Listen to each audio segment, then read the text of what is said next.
Hello, hello, my friends. I hope you're doing well. As you're showing up, let me know where you're tuning in from. I am just going to head over to Facebook and share this into the group if it shows up. Here we go. Share to group. There we go. Posting. Trying something new. I normally stream to everywhere at the same time, but I want to see if this works a little bit better. So now I'm here officially. Hello and welcome. Today we're talking about your brand building timeline. And the reason I'm doing this is because, some of you have probably taken the quiz that I have, and I have a feedback form that goes out. I think it's like one of the emails following you taking the quiz. And I ask, like, where do you struggle? What kind of help are you looking for? And I have lost count of the number of times someone has said, I just want some sort of roadmap. I just want some clarity on what I should be doing when. And I completely get it, because the potential of what we could be doing for our brands and businesses is huge. There's a never-ending list, and add to that all of the latest trends. There's all this pressure of the way we're supposed to be showing up on Instagram. Oh no, the algorithm hates me. I need to now start adding reels, and oh no, now we have to do it this way. It's exhausting. It's exhausting if you don't have clarity on what to prioritize, okay? Because it feels like everything is a priority. So what I wanted to do today is talk about how to actually prioritize what you should be focusing on at different points in time during your branding journey. Hey Trudy, good to see you. Hi everyone else who's showing up live. Let me know where you're tuning in from in the world. I always try and schedule these at a time where I'm hoping most people could potentially be awake. It's a little bit challenging. So what we're going to do firstly is let's start by talking where we get things backwards and where we end up causing a lot of stress for ourselves if we're approaching it this way. And then we can start to unpack, what is the best way to approach, if there is a best way, because that's always the question, is if someone is saying this is the way you have to do things, I'm always going to question that. I'm like, why? Why do I have to do it that way? Is that the only way you know? Is that the way that worked for you? Is it really the only way that's going to work for me? Anyways, so let's start by talking about where people get this branding thing backwards. And I did this as well. Well, I guess I've had two different branding journeys. So funnily enough, building my copywriting business, one of the things that I got right was that I didn't get too caught up in the giant to-do lists, and I really just focused on the essentials, landing clients, making sure they were happy.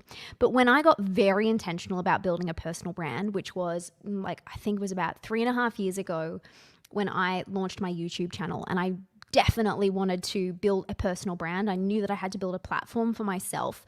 What I did was went all in on building a following, creating tons and tons of content, trying to build that audience, build that authority, and get known.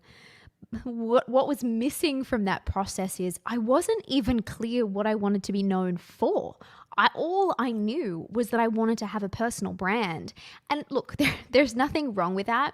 If you have no particular reason for a personal brand except you're just wanting to increase your visibility and you just kind of want to, just treat it as an experiment, that's fine. But I know that most of the people here that are going to be watching, most of the people I work with, their reasons for building a personal brand are career related. You want to open up opportunities. You either, want to start attracting bigger opportunities where people will hire you, to actually do a job, or you want to attract clients who are going to pay you a premium for your expertise. So in that case, if we start trying to build our personal brand without absolute clarity on why we're building it, what we want to be known for, the reasons we're doing it, as in who do we even want to attract, then we're going to do a whole lot of work, create a whole lot of effort for ourselves without any real payoff. So what happened with my YouTube channel is for the first year or so, I was making it all about, I started with what I knew, which is a great place to start. I started just talking to other actors because at the time I was still very focused on my acting career. And I thought, well, there's all this stuff that I've learned from my acting career that I can share with others. And yeah, it was valuable, and it was getting, a great sort of response. I was getting lots of messages from people saying this content is so helpful. I was like, oh, that feels nice. It was really good for my ego. But then when it came to like me wanting to pivot my business and to kind of like leverage my personal brand, I realized, wait, I don't actually have a business idea that's to help other actors. Like I wasn't actually passionate about helping actors in an official capacity, as in like with my business. I just had wanted to help other actors, as kind of a gift, like through my YouTube channel. But it meant that all this kind of authority that I'd built on my YouTube channel didn't really go anywhere. Like I still have to this day, because I've hidden a lot of the videos, but I still have some of them out there. I still have actors reaching out, asking me for help. And I'm like, I'd love to help you, but that's not really what I do. So you can see there's a bit of confusion there. Like I've got this following for one thing, and then I needed to pivot. So launching this YouTube channel with no end in mind except, I'm going to create 100 videos. Yes, it taught me a lot. It sort of like opened up, some opportunities. It led to some clarity, but essentially I poured thousands of hours into creating content that didn't end up really doing anything for my brand. Would I do it differently? I don't know, because at least it did help me eventually get to where I wanted to go. Like as in I had some ideas for my brand and my business as I went along, but I think I could have fast tracked that a lot if I had me as a coach to really kind of asking the right questions to help me figure out why I'm doing what I'm doing. So long story short, like putting something out there and just building a platform for the sake of it is kind of the slowest way to grow. Yes, you'll grow a following, but you're not going to grow a business. You're not going to get closer to achieving your goals necessarily, depending on what they are. So the backwards piece with this branding thing is going all in on marketing, all in on social media and content creation without having the other building blocks in place. And so those building blocks are what we're going to be talking about today. And I'm really hoping that this provides some clarity. Now, I kind of mentioned in the preview, in the description, that there's sort of like before you start, there's like 0 to 12 months, there's 1 to 2 years, there's 2 years plus. And I just want you to know that those are just such, I just picked those time frames because it can be nice to sort of categorize yourself. But the thing is, our journeys are all going to be very different. So I don't want you to stress too much about how long you've been doing this, and instead sort of use what I'm talking about today to ask yourself the right questions to figure out what your priorities are and what you should be focusing on right now, and really not worrying about the time frame. There is stuff, because of how backwards I went about building my brand, I would say that I became this very advanced brand builder. I had a very established personal brand with a baby of a business. And I'm still having to go back and do some of the beginning steps for my business now because I was too caught up in the branding.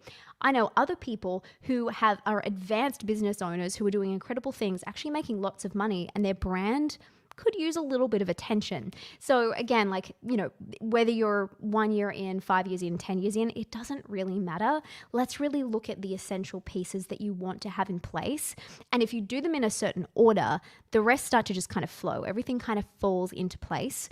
Whereas when you try and do some of the end steps first, then you often, like me, have to go back and fix things at this earlier step. And it just, honestly, it's a bit of a headache. I'm just going to take a sip of my coffee. Don't mind me. Okay, so let's talk about this timeline because, people come to me obviously for branding advice. I am a personal branding coach. That is my specialty. So I'm obsessed with all things, messaging, content creation, getting you seen, getting you visible. But the thing that I've had to learn the very, very painful way is that you also need a business structure that's attached to that. A brand for the sake of the brand is nothing, and a business without a brand is also, it's going to lack impact. So my approach these days is very holistic, and I see just how much your brand feeds your business and vice versa. So, I mean, and I guess to bring some context to what I'm talking about, when I say brand, I'm talking that real impact that you have on other people. It's like how people perceive you, how likely are they, they are to talk about you to other people, how they describe you to other people. And so while we often just see, social media and the content we're putting out there, all the very public facing stuff as our brand, one example of just how your behind the scenes, like your business processes can affect your brand is like a client onboarding process.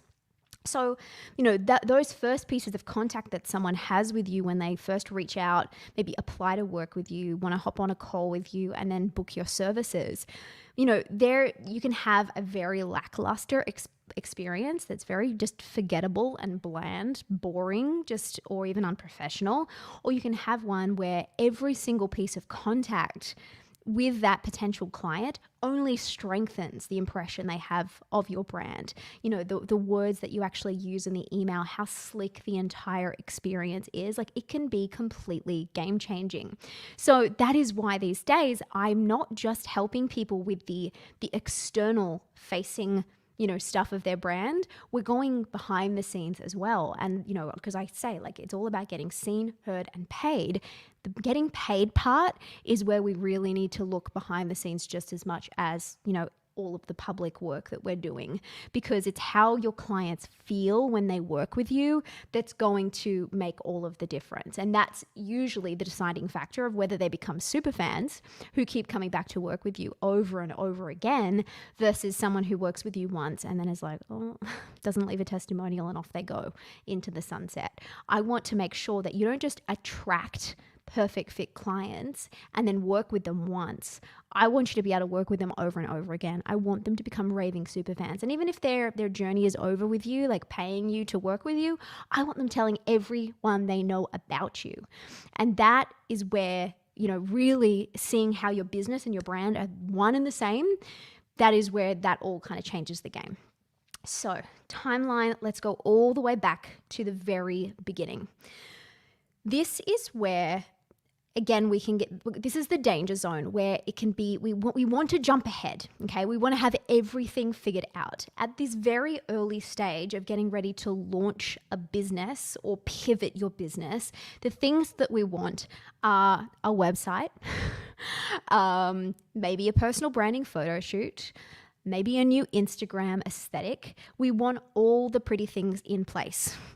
But if you are just still figuring out exactly what that is going to look like, if you haven't worked with many clients yet, if you're not 100% sure of your niche, what makes you different, if you don't yet have your own sort of signature framework of how you work with people, if you can't really explain what makes you different, if you try and build your website and write your website copy in that state of confusion and murkiness, then you are going to spend forever working on that website. And trust me when I say you're going to go back and you're going to redo the website. I have so many clients who have done this where they were agonizing over their website for months. And then they finally landed a few clients and went, oh, actually, I think I want to serve them in this way and not this way. And then they had to go back, repackage their services, rewrite their copy, and relaunch their website. Very painful, very painful. Like working on your website is painful enough the first time around. If it's like the second or third time around, then trust me, it gets even worse. It's even more tedious. So my backwards advice that's probably different to a lot of people out there is don't worry about the website at the beginning of this. What is the minimum viable product and plan we can put together that lands you those clients or gets you those opportunities that doesn't involve you investing heaps of time, money, energy into all of that busy work, okay? I've said this before, but I'll say it again in case you're here for the first time. When I was landing copywriting clients in my first year as a freelancer, I had no website. I did not need a website, yet I was competing against, and when I say competing, I don't see people as competitors, but I mean that, 2 or 3 copywriters from this group that I was in would be put forward for the same job. So we were being lined up against each other, and I knew that I was up against people who had fancy websites and I didn't. And I landed most of the jobs that I went for. You want to know how I did it? When I was put in touch with them, I would quickly look them up and figure out what they were about. I would then reach out to them and say, hey, I'm so excited to talk with you. Here's my portfolio. Can I give you a call? I wouldn't even really wait to hear if they were going to, if they wanted to chat. I would still try and call them within an hour of that introductory email going out to them. I'd hop on the phone and we would bond. We would have a nice conversation. They would decide that they liked me. Then they would already be attached to the idea of working with me, and they'd already sort of bonded with me before they even knew who the other person really was. Okay, now you should know I'm actually an introvert. I'm an outgoing introvert. I hate the phone.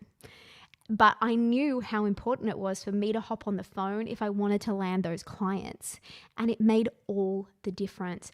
My kind of close rate on jobs was so high because I knew relationships were everything. So that is my first piece of advice, is just focus on relationships.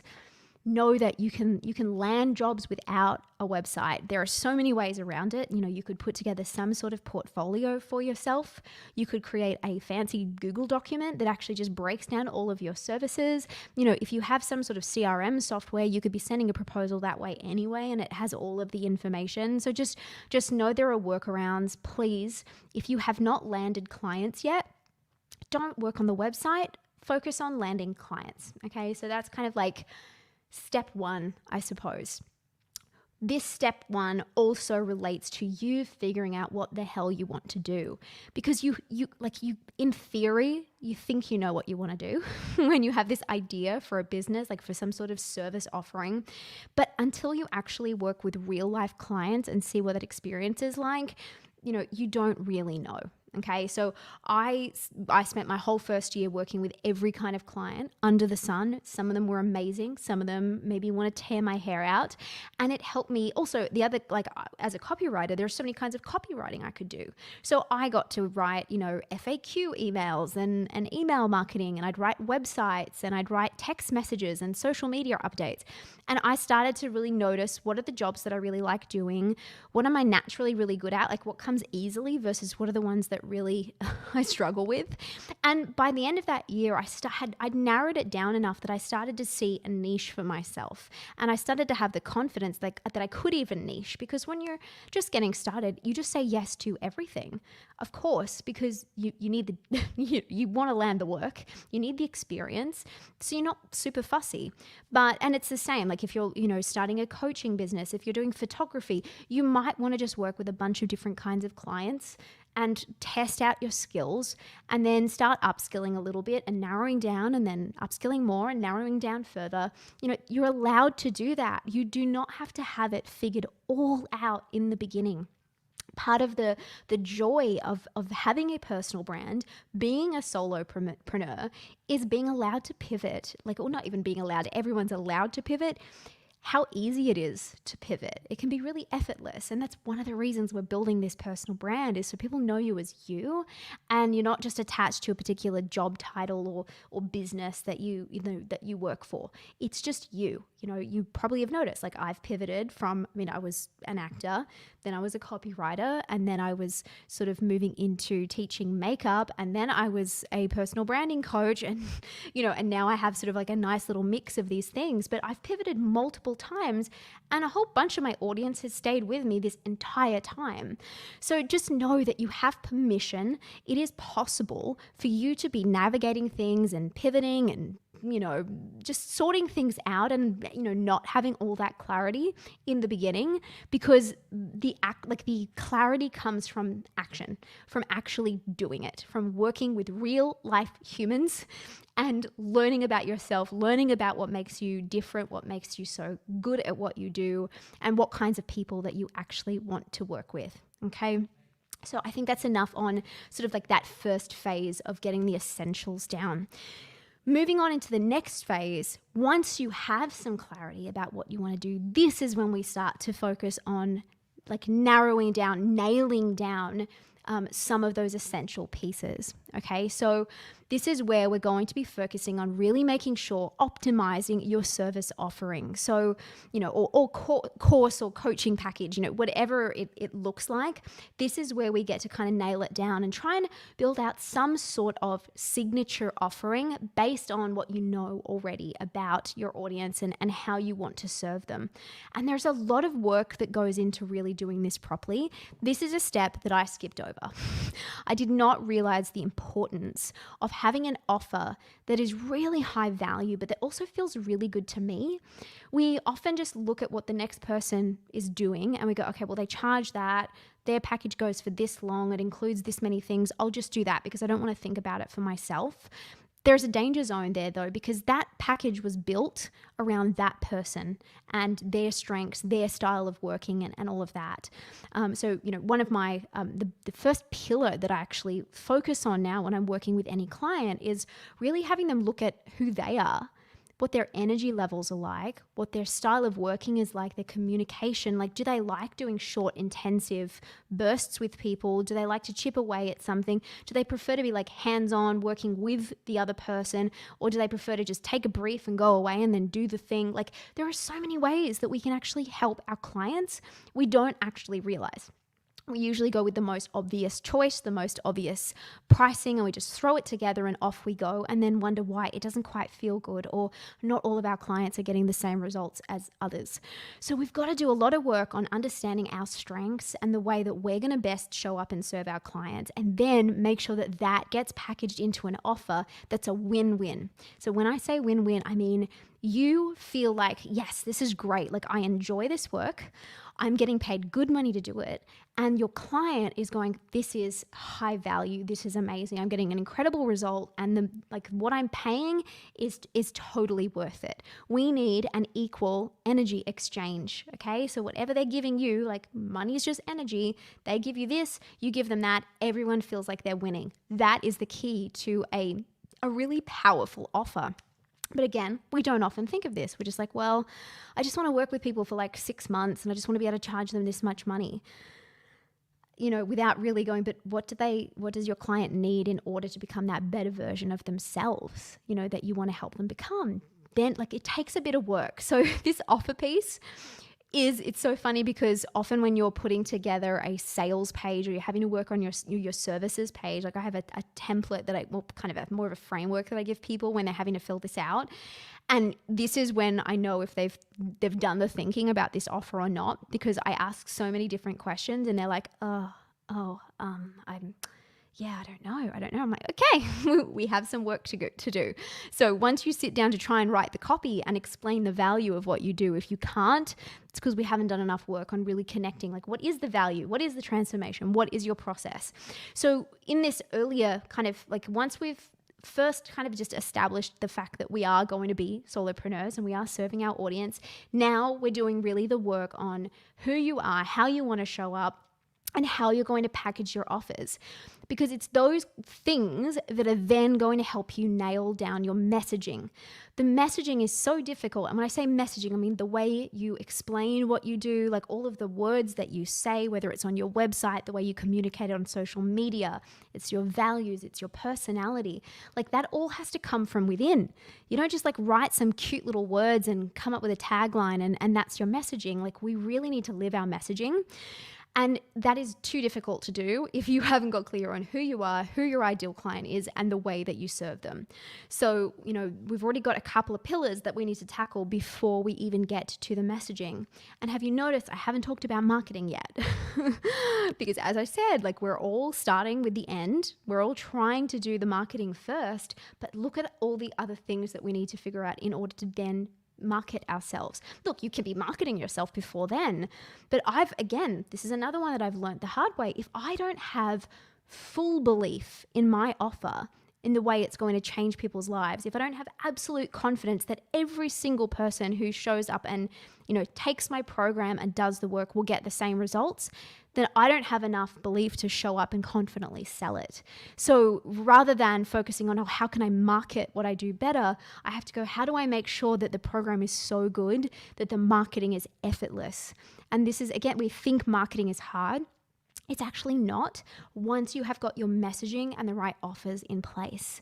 And also once you know your best way of showing up, because we shouldn't all be marketing in the same way. You know, I love going on a live stream because I can just talk. Like, I don't have a script. I don't even have bullet points today. It's a little bit risky, but I thought, you know what, I'm just going to go for it because I know this stuff. It's in my blood. It's in my bones, you know, but other people, like, the thought of doing a live stream makes them feel sick. Well, I'm not going to make you do a live stream if it makes you feel sick. I mean, obviously we need to see if that's just like a story you've been telling yourself that you're not good on live. But if you're not someone who likes improvising and talking on the fly, and you'd prefer to sit down and write something and edit it and put it out there, great. You know, that's how you should be marketing yourself. That's part of how we'll decide which platforms you're going to be on and, you know, what medium you want to use. So again, not all marketing should be the same. Is this actually live? Yes, this is live. There are definitely no edits. I am here. Hello, good morning from Australia. I'm just going to have a sip so you can really see that I am actually here. Why do you ask? So yes, everyone is going to be quite different. So we need to figure out, like, how are you going to show up and be the best version of yourself? How can you be the most authentic, you know, the most confident? How are you going to communicate best? Because that creates that natural magnetism that is going to help you land those dream clients. Trying to market yourself the way, you know, Joe Blogs over there or Sally Simpkins over there is marketing themselves is not the key. But I know it's tempting to look at them and go, well, they're so successful. They're so confident. They've got it all figured out. You know, I should just be reverse engineering exactly what they're doing so I get the same results. But we're humans, and you've also got a different audience. You've got different offers, different levels of experience. You know, you're not going to get the same results by just exactly copying what that next person is doing.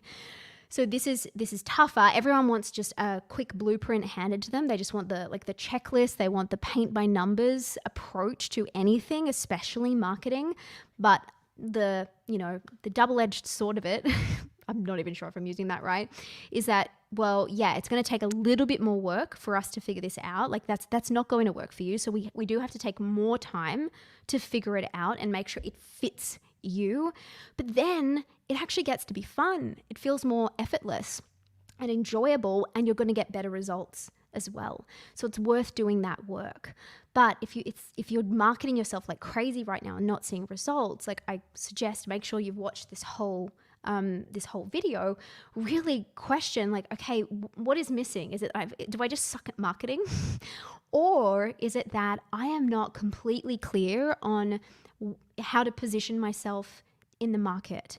And I'm not completely clear on what makes my offer so special and why it's so high value. I'm not really clear on what my unique framework is, what makes me different. All of those things lead to the kind of confidence that you need to just show up and market yourself effortlessly, not in that way that's very like scripted and salesy and gross. Speaking of, this is why I should have a script. I have a free 5-day challenge coming up that I'm extremely excited about. It triggered it because I was talking about positioning. So I am running the 5-day Position Yourself as an Expert challenge. It is coming up in like 2 weeks. So it's happening on the 6th of September. It's the 7th of September if you're in Australia or New Zealand. And it's going to be a lot of fun. It's going to be extremely practical because you know me, like even my free content, I try and make sure it's fluff free, and I'm just being really straight with you. It's not like, oh, if you want to work with me, then go do this. Like, I'm actually telling it straight. So I would love it if you would come and join me and the community. So basically over 5 days, I'm going to walk you through phase 1 really of, I'm hoping that you have already landed a couple of clients. Like, this is designed for someone who has done those very, very early stages that I was mentioning. But let's say that you do have an idea of what you want to be doing moving forward. This challenge is like, it's literally the beginning of my Seen Heard Paid Academy program. So this is like paid content for free. Day 1, actually, I'm not even going to break down the 5 days because I don't have it sitting right in front of me yet. But basically, we're going to work through the the key pieces to understanding who are you, what makes you different, who do you want to be, who do you want to serve, what do you want to be known for, and really starting to communicate that value so that you attract dream clients. So it's designed to be very, very actionable so that you walk away with some genuine results. So you can sign up at personalbrandingproject.co/challenge, and I would love to see you there. Okay, what else? I'll just leave that up on the screen actually. Okay, so messaging and offers lead to the powerful marketing, okay? And then what comes next? This is where it's all about optimization and making your life even easier for yourself. So again, there are certain steps that we try and skip, but sometimes, or we try and do them too soon. And so like both of those things can be a problem. So when you're some sort of service provider, often the question in your mind is, how can I make more profit? How can I reach a larger audience? Can I do some sort of one-to-many offering? So a lot of the time, the temptation, especially for coaches, but even for done-for-you service providers, is I need a course. I just need to create a course and then I'm going to get rich and I'm going to work hardly at all. And unfortunately, that is not exactly how online courses work. Online courses are incredible. They are game changing. They can change the whole, course of your life and your business, but they take time. Okay. So where, a lot of people would think, well, let's just jump straight to the thing that's going to make me the most money, the easiest. There are a couple of issues with that. Number one, if you haven't worked with enough clients one-on-one or in small group settings, in live settings, whatever, you usually don't have enough insight into what kind of course you should even be creating and the experience to know that you're going to be creating something that's very different and to anything else on the market and that's very high value. Your course might end up just being a bit cookie cutter, or you end up creating something that people don't really want, which is a problem because if people don't want it, then where's the money going to happen? So that is one of the issues of trying to do it too soon. But the nice thing is once you've been working with clients for a while, this is where we can start to project into the future and go, where do I actually want to take this business? What is my next step? And, not everyone is going to suit an online course type setting. There might be something else that you want to do instead. And that is fine. You don't have to do the next thing. So I want you to be doing this whole personal branding entrepreneurial thing for long enough that you actually know what you want and that you don't just take cookie cutter approaches from other people and think, oh, well, that made them a lot of money. I'm just going to reverse engineer it and off I go. I'm going to do that. But what I would say for this phase where you're starting to, now that you've got a handle of things, you've got your messaging down, you're really confident in what you're doing, now to set yourself up for the ability to pivot, for the ability to launch something else, start focusing on building your email list. This is the thing that I left till way too late and did live to regret it. But building that email list, and it's simpler than you actually might think. I'll probably have to do I think I'm going to do a whole sort of masterclass on this at some point soon. But building your email list and having that, people at your fingertips, knowing you can reach them at any point makes it so much easier to then kind of know who's paying attention, how many people are following me, and to give you the confidence to know that, okay, if I created some sort of one-to-many offering, or not even one-to-many, maybe it's a digital product, maybe it's templates you're developing, whatever your next step is, you've got people on demand that you can reach and sell to. Whereas if you've got no one on your email list, trust me, launching anything is very scary. You're going to be relying on ads, which is expensive, but then also reaching cold leads, which you haven't been qualified. We don't know that they're going to be the right people for you. So I would say that while you're in this stage, before you're moving into fully getting, everything automated and building funnels, at least start focusing on your email list. And that is going to become a real investment for you. It's an asset for your business. Literally, for every person on your email list, they say that person is worth $42 or something. I'm not sure what the actual statistics are right now. So, I think I'm going to start wrapping up because I've been talking for a fair while. I hope this has been helpful in some way.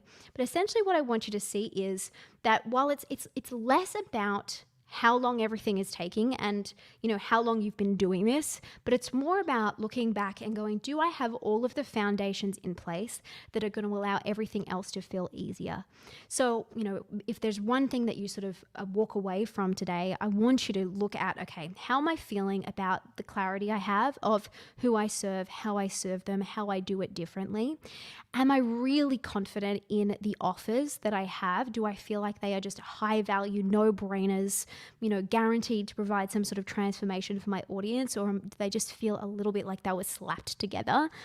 Is my messaging absolutely communicating that incredible value that I offer? Like, do people know the second they land on my website that this is what I do? Speaking of websites, if you're in those early stages, I want you to stop stressing about the website if you don't have clients yet, and look at other ways that you can land clients pre-website. And then once you have got the messaging in place, then really thinking, okay, is my marketing feeling easy and fun? Is it actually getting results, or do I need to make some changes? Because if it's feeling horrible, it's a sign that it's not the right strategy for you. Something needs to shift. Sometimes it's a mindset piece that we need to shift, but often there's something else going on as well. So I hope this was helpful. I would love to see you at the free challenge coming up in a couple of weeks. So head to personalbrandingproject.co/challenge. If you have any questions about what I shared today, want me to go into anything a little bit deeper, please feel free, leave me a comment, and I'm happy to continue this the conversation once I'm offline. And I look forward to seeing you very soon. I'll be back next week with another live stream, but have a wonderful week ahead, and look forward to hopefully seeing you inside the challenge in a couple of weeks. Bye for now.